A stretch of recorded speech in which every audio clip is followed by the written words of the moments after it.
Good evening, fellow teachers and quite possibly students. This is Dr. Izad here, presenting you with another video on practical and effective practices in pedagogy. And today's video will be focused on the topic of discussion questions. Now, when it comes to discussion questions, teachers tend to engage in practices that end up creating more work for them than there needs to be, focusing on finding or generating questions that pertain to every single page of every single chapter of every single text. You don't have to do that because the objective is not for students to prove that they have read a given text. Rather, the goal should be for the students to practice higher order critical thinking skills, and the text is merely a tool through which students can do that. And in order for this to occur, these questions do not need to be so specific. They can actually be very general, and they can be so general that any given excerpt from a given text could be used to answer those questions. So you can effectively have 3 or 4 questions for even an entire unit, and students can use different excerpts of the text to generate different answers to those same questions, thereby minimizing the amount of work that the teacher has to do and optimizing student output, which should, in fact, be the goal. And one way to accomplish what I described is to have students write an objective summary of a given excerpt of the text. This can act as a reading check while simultaneously promoting higher order thinking skills, because summaries are meant to simplify complex texts.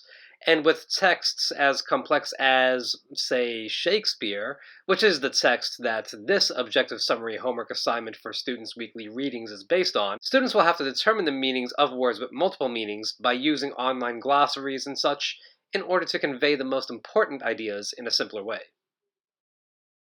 And, of course, this can work with any text, and with less complex texts, students can simply use context clues. This also promotes higher order thinking skills, as the most important details are ones that advance the plots, and students will have to determine which details do this and convey them in a simpler way in the summary.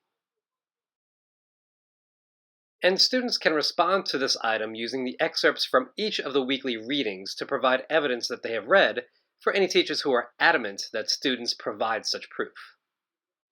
Below, you see the original text that is to be summarized, followed by an exemplar objective summary. In order to ensure students are summarizing, I have students use the definitions of the vocabulary words in the summaries.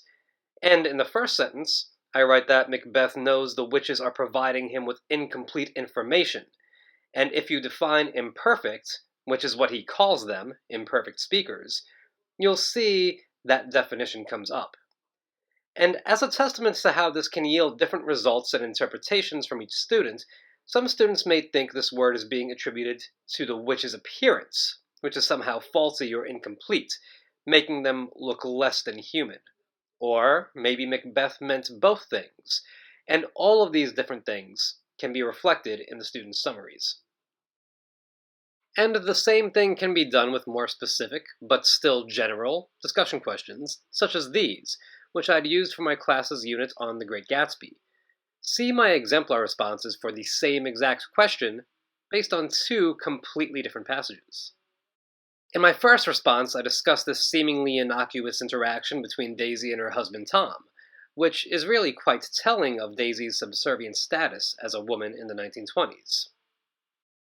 Then, I subsequently discuss how Tom's violence in another page of another chapter is indicative of his entitlement, which can be attributed to his wealth.